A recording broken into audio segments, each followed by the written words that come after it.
community, work life, home life, pop culture, access, the Black Bay experience.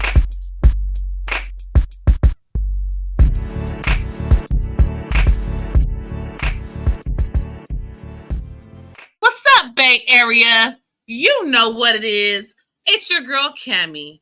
Welcome to the Black Bay experience, where we highlight all things regarding the Black existence, the Black experience, and Black empowerment in the Bay Area.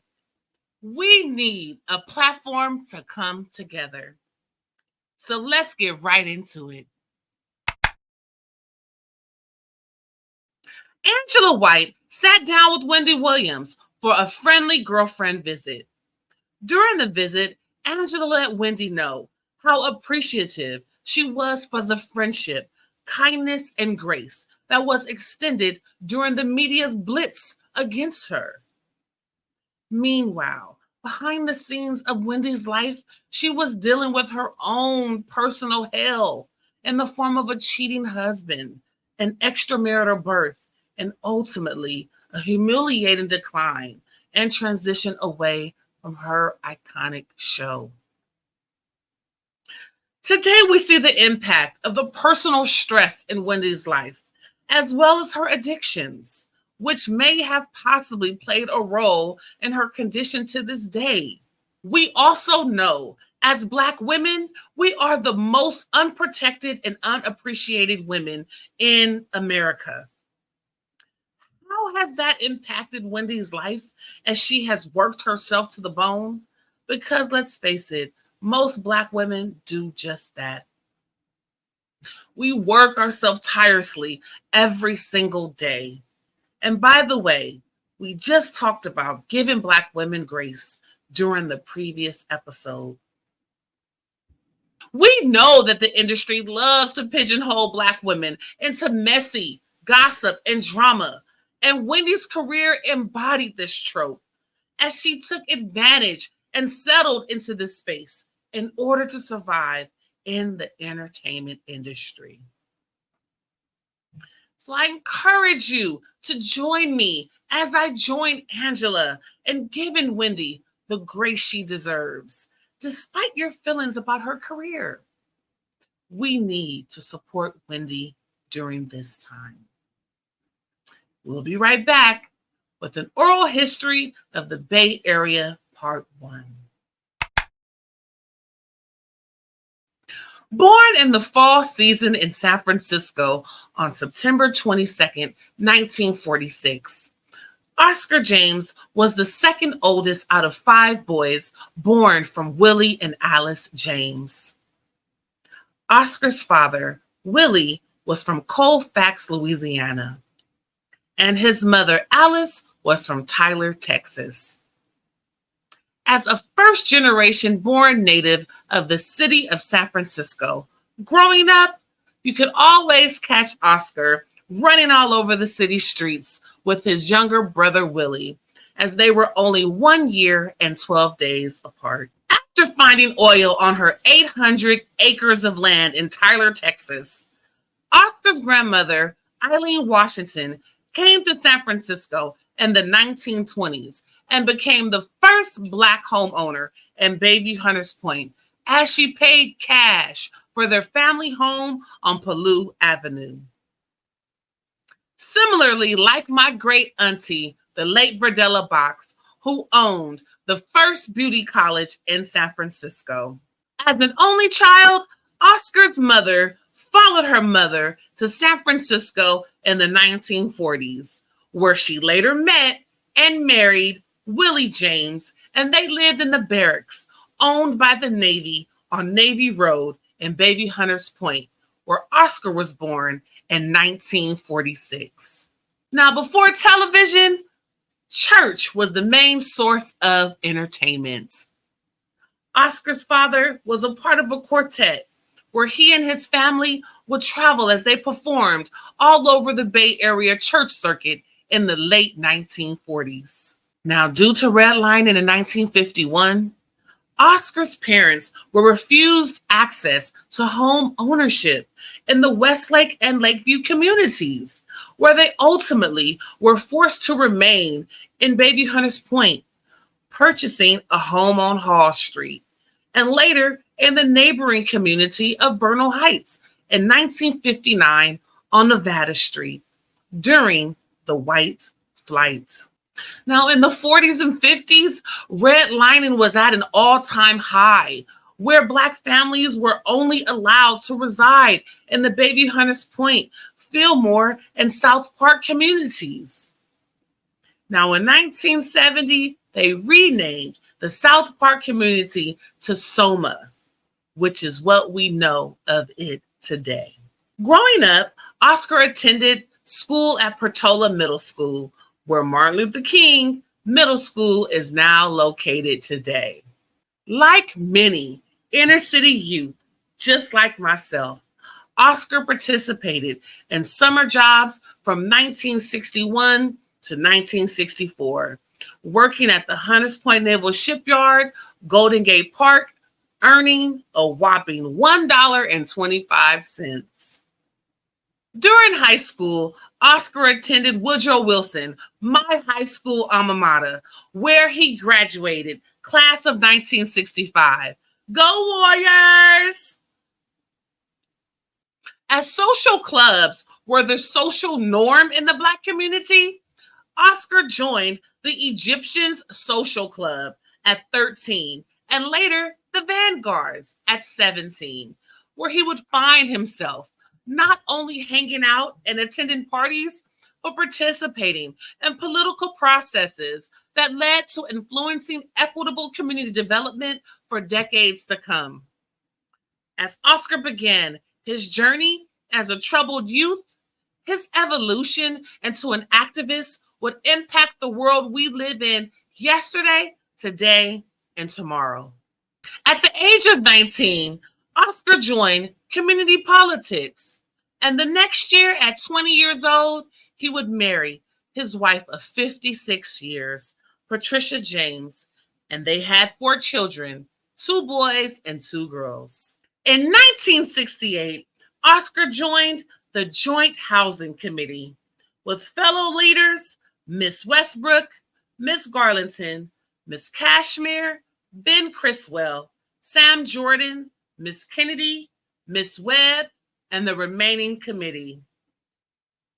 If you're a Bayview Hunters Point native like myself, it's easy to recognize these iconic leaders, as you can find streets and community buildings throughout Bayview Hunters Point honoring their names. At this time, I would like to highlight the original Big Five, which included community leaders Miss Westbrook, Rosie Lee Williams, Ruth Williams, Julia Coleman, and Ethel Garlington. The Big Five went to Washington, D.C. and influenced policy that developed all of the affordable housing in Bayview Hunters Point. And their role was to oversee the developments in Hunters Point as they required the hire and use of Black contractors. As a collaboration, the Joint Housing Committee and Fillmore's WAPAC would protest against the closing of factories in 1963, as they would begin the San Francisco Human Rights Commission in 1969. During this time, there were no jobs. Factories were closing at a rapid pace, and young adults were graduating from high school without any workforce development until the 3rd Street riots. Now, the 3rd Street riot, which was a result after cops killed Matthew Johnson in 1966. The community persevered after the riots, and jobs became immediately available at the post office, city and county of San Francisco, the VA, Muni, water department, and various warehouses in different parts of the city. Oscar also joined the Model Cities Commission in 1970, which began the development of young community developers, Dr. Davis Center, the Housing Development Center, Whitney Young, which is my daughter's preschool, and Bayview Hunters Point College, which was the first commuter college that included San Francisco State, UC Berkeley, and San Francisco City College, where they held classes at Burnett School, located on Newcomb, near the Bayview Opera House. As he is retired, currently, Oscar continues to help Black contractors secure contracts.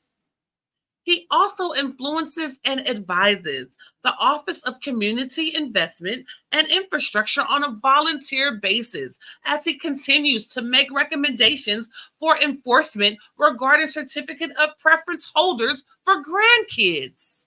As the Hunters Point Naval Shipyard Task Force dissolved in 1979, Oscar is actively involved in community development as an advisor to new and upcoming community activists and community scientists.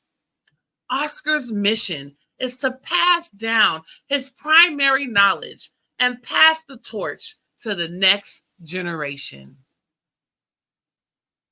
Please kindly enjoy a Black Bay Experience exclusive interview with the one and only Mr. Oscar James.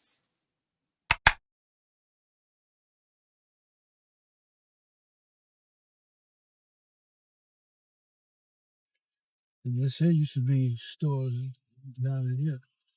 Okay. And then they had the old projects. I showed you the old projects, huh? Well, I had family that lived in them. My auntie Linda Pearl lived over here at the old projects. Yep. So I'm familiar with the old Barack. I ain't talking about Ellis Griffin. Okay, so you're talking about the old Alice Griffith or the first? I heard it was a original Alice Griffith. I got pictures of Okay. all this was black.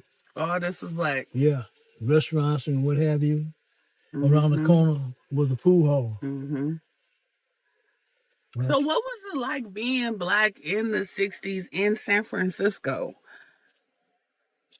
What was it like? Yeah, like how was the social classes? How was the relations with other minorities? How was your interactions with the Chinese, with white folks? Chinese got along. The white folks that stayed here, everybody got along. If we knew you was from Hunters Point, and when you were somewhere and somebody jumped on you or something like that, everybody came to each other's aid. You don't care who you crazy and best you was. A lot of people's fathers and mothers they had split the families up, put the mothers on welfare. Share with me your story about your grandmother purchasing a home. She was the first one bought a home, Bayview Hunters Point. Can you tell me about that? Yep, she bought it before I was born. She got money from our property in Texas. We had 800 acres in Texas when she came. Humble Oil used to drill on our property. Oil? Yeah, used to drill oil on our property. And from that, she got monies to buy her property. Bill's Chapel Church, Friendship Church, and Evergreen was in the projects down there where Cornerstone Church is now. Okay. There used to be projects there. And that's where all the churches came from. When my grandmother bought her house, then when she got some more money, she helped put the down payment on Bill's Chapel Church. So was it easy for your grandmother to purchase a house? Well, they burned the cross on the house. They burned the cross, told the house was haunted and all like that. There wasn't no black people down here. She was the first one. And right here, this corner store was Al, a Chinese guy. Used to own the store. Mr. Bishop bought it. So they burnt a cross on her property? Yeah. Told her the house was haunted and the whole 9 yards. Wow. And then that's when after that, and people started getting the GI monies from the service, and they started buying homes out here. And it became mostly all black. And we still had a lot of white folks and Irish and what have you. She put the down payment on this church. That was Bill's Chapel. And it looked the same way it looked when we were Bill's Chapel. The very first house bought by African American in Bayview Hunters Point. Wow. Through it all, this is a historic landmark. And then she helped with the down payment with Bell on the corner. So pretty much what I'm gathering is that most of Bayview Hunters Point was projects. Yeah, back then, yeah. Yeah, that's where most of the black people. And then 280 Alamany, where the freeway is. Yes, sir. That was projects. Where the freeway is, not Alamany projects. That's there now. But where the actual freeway is. Where the actual freeway. I have some pictures of it. Yeah. So just like Double Rock, they shrunk it. Yeah. Shrunk it down. They shrunk it down. Thing right there. And that green ahead one, of me. That at the end. All that was water. And so this is real close to home for me because this is where I grew up at. Yeah, this is Hall Street. Yeah, this is where I grew up at, right here at 1308 Hall. This wasn't here. None of that was there. Used to be a road. This is where I grew up at, right here, 1308 Halls. Okay. Yep, that pink house. I'm in the next that middle house there. Because Minnie's store used to be right here. Was she there when you was? Nope. There? That was Minnie's store. None of those houses was back there. All that was empty. Yep. The chicken man used to live here, our Italian guy. We used to get snails for him, escargot. This is where I used to live, 14, 15 homes. Wow. Right there. None of that back there. From here, we could look all the way back to the shipyard. See my father coming home from work. What do you think the impacts of the welfare system, what do you think it has done to the black family in the Bay Area? Well, that was the first time the family split. Before the welfare system, everybody, you could ride you know what a stick horse is? It's a stick with a no head horse. We be riding it. You could ride, and on the curb, you would find quarters, nickels, dimes, what have you, all over the community. Coke bottles, 3 cents, go to Minnie's store, go to Mr. Cummins' store. Check them in. Was Mr. Cummins' store up there when you was? No, sir. That was the black store. People from the shipyard used to go to either to Mr. Cummins or to Minnie's, buy sandwiches and stuff for their lunch and walk back to the shipyard. But after 55, they didn't allow the men to be in the homes. And a lot of people went back south. A lot of my friends went back to the south. And all of that dealt with me dealt with us mentally, okay? Because you didn't have all that money. All the meat packing companies had left. Who got laid off in the shipyard? That was the first layoff in 55 after Eisenhower became president. They had Swift, Del Monte, meat packing companies. They left the community. They had American Can Company, which the buildings are still down there, right across the street from Hard Rock. That was American Can Company. Had a lot of sisters, and they would go there. They make can, have the can companies. A lot of them people got laid off. So that's when they came with the welfare system. But when they came with the welfare system, the man couldn't be there. So like where Yosemite is, Dr. Davis, it was a train spur. And the men would be down there in these boxcars. That's where they were sleeping. And we ride our bikes down there, and they had these barrels where they have fires and stuff going, keeping themselves warm, And then down there by... Because they couldn't be in the homes. Couldn't be in the homes. And down there by the Left Door Bridge, that other bridge like you're going about a ballpark, that was another train spur there. There was a lot of men down there. So it messed with us. So that's when our group started clubs. Like I said, I was in a club 13 years old. But there was clubs before that, like the Lucky 20s, which was the old club that had the boathouse. When I was real little, I was riding my little stick horse, that's when the Lucky 20s. But when the Lucky 20 was going, and they'd be walking with their jackets on or something like that, the police see them, the police would turn around. They would turn around and leave them alone? Yeah, they get their ass whooped. And then they had you had the Cobras, The Cobras used to meet right now. I'm gonna go over here where they used to meet. Tell me about your club that you were a part of. I was in the Egyptians at first. And tell me about that. We was a sociable club. A social club. And we wore our clothes like the junior high school, Pilton, and Portland, which is I think it's Martin Luther King now. And I tried to get to Pilton, but they wouldn't let me in. So around how many social clubs did they have around that time? Oh, they had a bunch. There's the Sabons. You not at the age of the Sabons? I probably have to ask my mom. I'm not for sure. No. They had Sabernettes, was a Sabons, a sister club. We didn't have a sister club. The Egyptians didn't have a sister club. Then they had the Sheiks. They had the Rattlers. The Rattler was a motorcycle club over in Fillmore. But we had the Cobras. The Cobras still have a clubhouse over on 3rd Street. So what did you guys do? Activism, or did you guys have elaborate balls like debutante balls? Parties.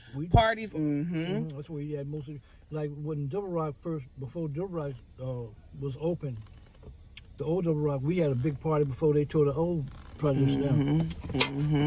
But anyway, the party and stuff, like you go to, we went to Fillmore or something like that, and like say, we went to a place they call a Circle Hall, where they used to dance. Now the Second Union Church is there now. But we would go there. We didn't have cars. We would leave here singing. We had a lot of different singing groups. After the killing, it wasn't your intention to start a riot? No. When they shot Matthews Johnson, I'm gonna take you over there where they shot Matthews. Shot him. We all went. We got on the phone and people's. It got around word. We went to the girls' gym up on the hill. The gym in the front is the boys' gym. Behind the boys' gym was the girls' gym. On the side of the gym, it used to be all our little club rooms. Yeah. Different clubs had their little meeting rooms. So we went to the girls' gym. You had to be in the club to get in the girls' gym, because we was planning our war. Club business. Yeah. So we said we wasn't going to burn down town or burn up our community, because they had already did that in Watts. We was going downtown. We got down right across the street from Frosty City, where by the Opera House, and we had 2 buses stopped. We were waiting on the 3rd bus.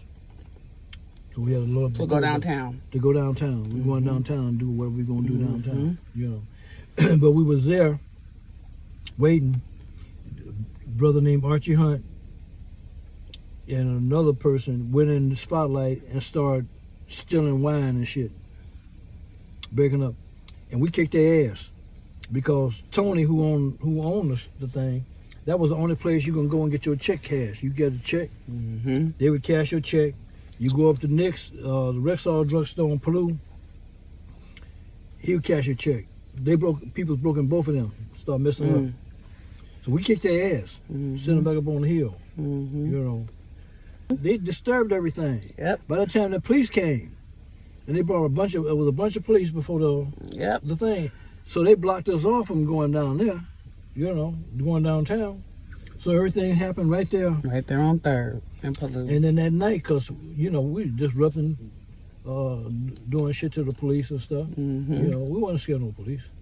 And then... So the police started shooting up the child care center? Yeah, they shot up the building.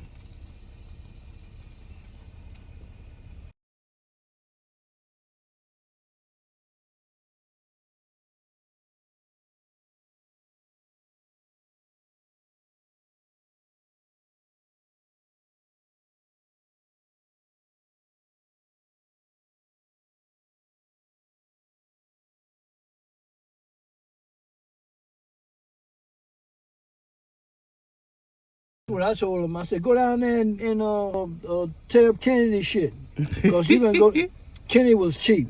You go in there and buy alcohol and shit, spend your last dime, and then ask him for a free drink, he wouldn't give you shit.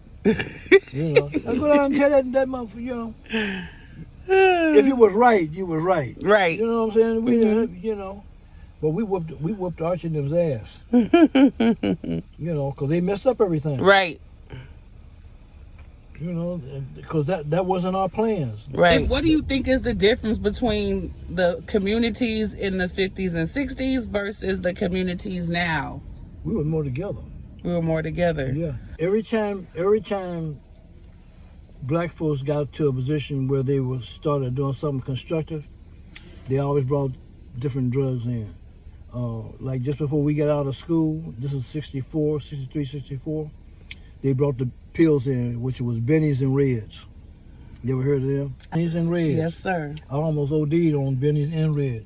I would take like Benny's and keep you up. Reds, you can go to sleep. And I took about 20 Bennies, and I was high, and I wanted to come down. I was up about 3-4 days, and then I started taking some Reds to try and come down, and that shit, it almost took me out of here. My buddy's mother, she was a nurse, and then they brought the cocaine came in. That's when everybody was really together. And he started bringing the cocaine. And then people started doing the cocaine, they started getting stomachs and what have you. We always had weed. I think people started smoking weed maybe in 65, 64, 65. That didn't do nothing. You know, you smoke all the weed, it make you peaceful, make you want to eat, socialize and stuff like that. And then they brought the cocaine in. And when they brought the cocaine in, and they always had heroin. When I was in the Egyptians, I was at the gym one night, getting ready to catch the 51 to go home. And I say, good thing we're here. I say, I'm going to catch the 51. You got to go up about 3 stories up from the gym and wait on the bus stop, right? So there was a dude up there, and he was bending all over and shit like that. And I'm walking up. I said, man, what's wrong with the blood? What's wrong? And they say, man, he got a monkey on his back. Well, shit, that hit my curiosity. You know, I ain't seen no monkey. I'm walking up there to him. I'm looking for the monkey. Dude bent over and stuff. Yeah, he got it. He got him. It was heroin. They brought the crack in to get the female. See, the female was always the strongest voice, the strongest power in the community. When you got hurt, who'd you call? Mama. Oh, you ain't never called daddy. I don't care how much daddy give you money or whatever daddy did good. That didn't count. When some shit happened, mama. They brought the crack in to get the female. Okay? You see, if they get the female, they can destroy the whole rest of the community. And that's what they did. Wow. From my house, I used to look right over here to see my father come out the shipyard. From here? From here. Wow. We used to ride the train, ride stick horses or ride on the train. The guy let us out right before the Marines. Marines was the guard before you go on the shipyard. These are new projects.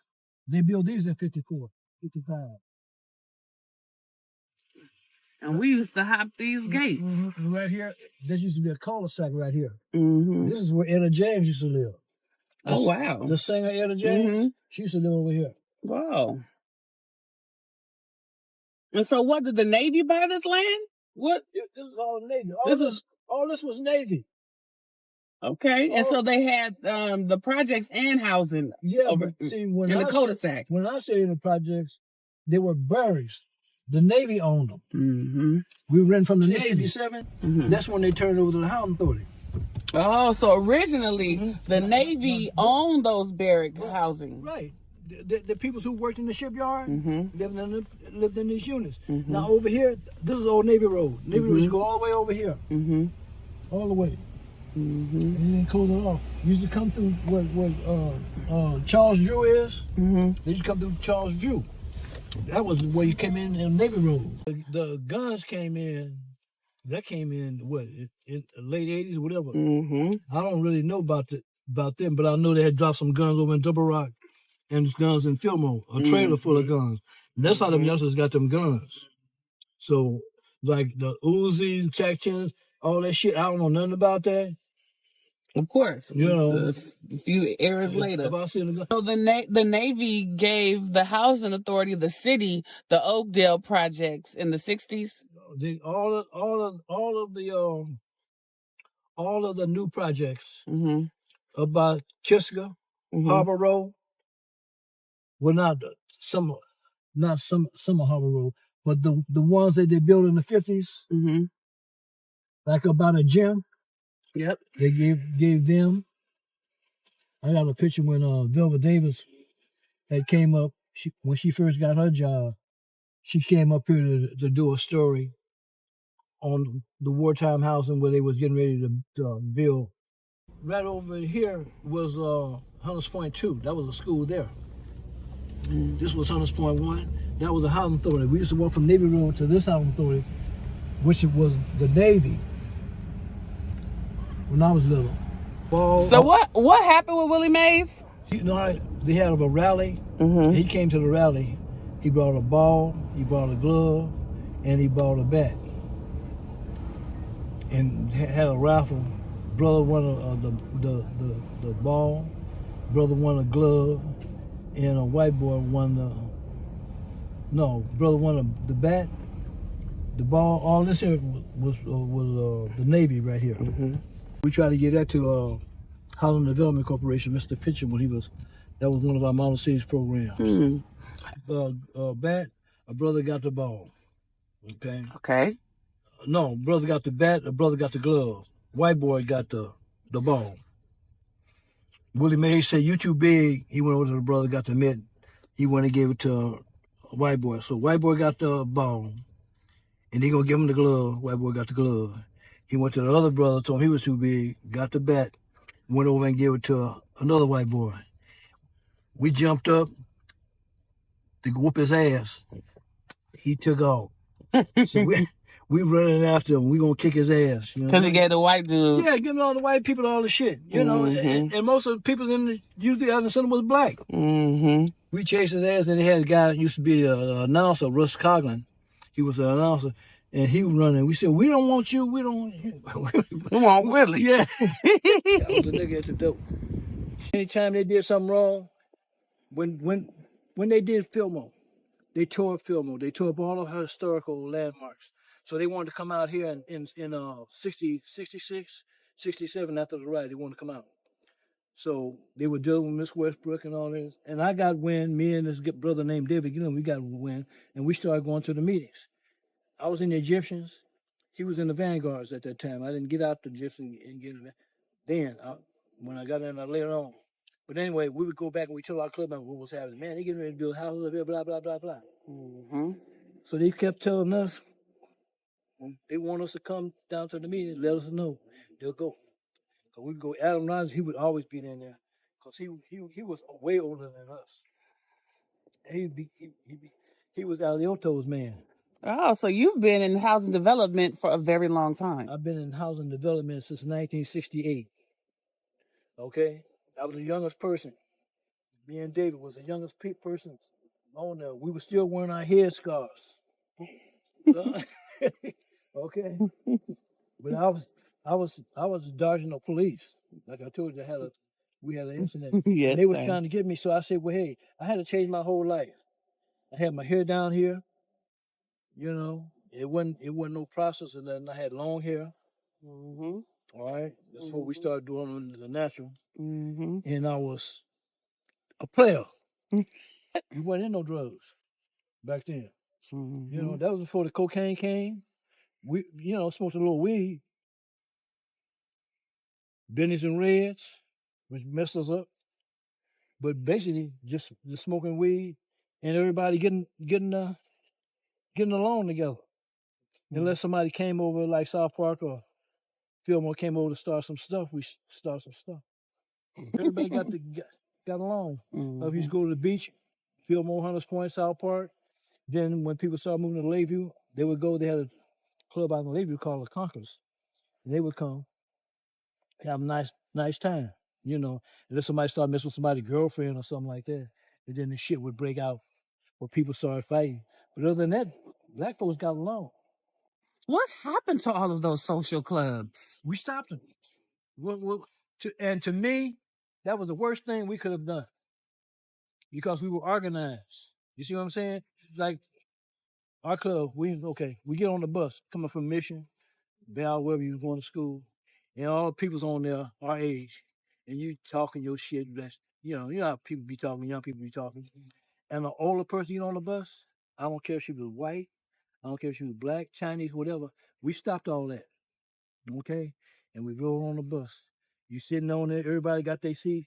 Ma'am, would you like to have a seat? You give her your seat, okay. Now, if you didn't give her your seat when we have club meeting, you come to club meeting, you get fined. You don't pay your fine, you get rat pack. What's Rat Pack? Everybody whip your ass. With respect. So, ma'am, can I help you with your bag? We'll walk your mother's bag to the house. Give it to her at the door, or she'll let you put it on the kitchen table. Wasn't no stealing. You know what I'm saying? We didn't lock doors up here until in the late 60s. They didn't lock doors out in Hunters Point. Until the 60s. No. I think my biggest takeaway is the impact on all of the social aid clubs.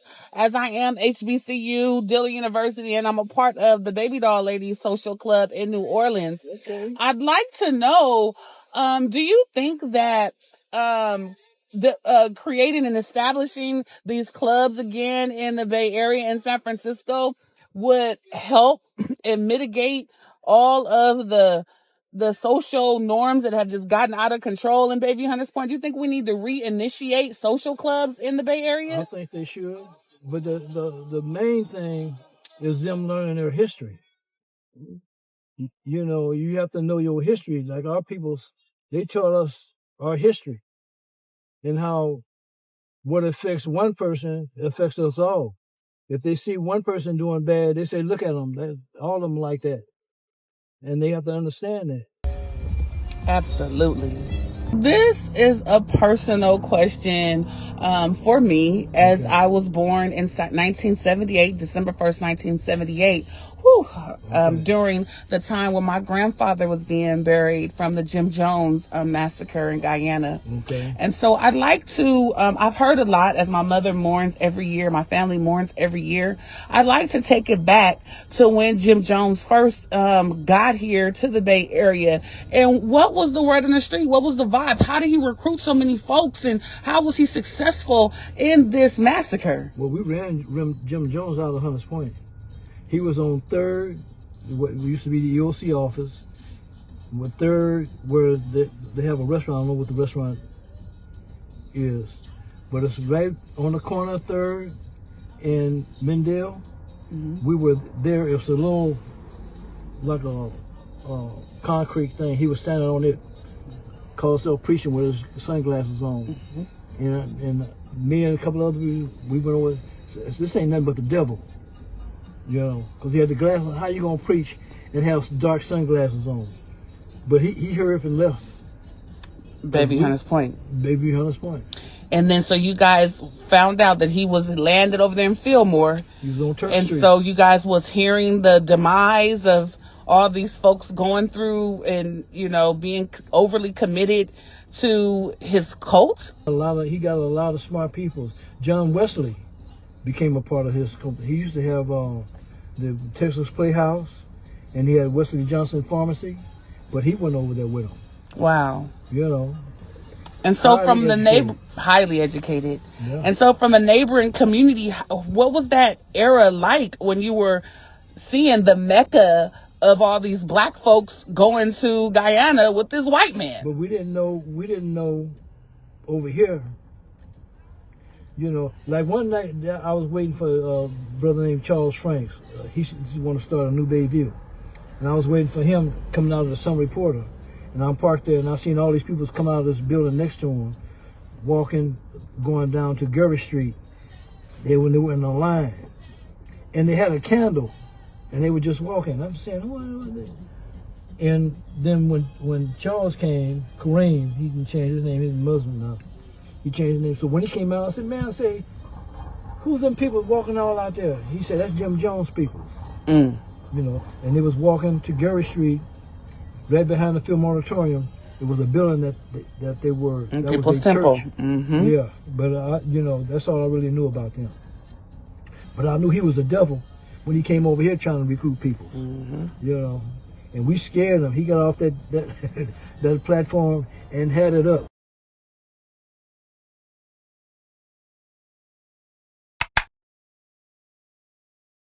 Today on Bay Area Supports, we are highlighting top tier hair bundles, providing top quality, double weft virgin hair bundles to salon owners, hairstylists, store owners, and clients. You can reach them on Instagram at top tier hair bundles. DM to order. We are so glad to share this space with you here at the Black Bay Experience. Be sure to follow us on all major social media platforms, like the videos, and drop a comment. Thank you for tuning in. See you next week, right here, same time, same place on the Black Bay Experience.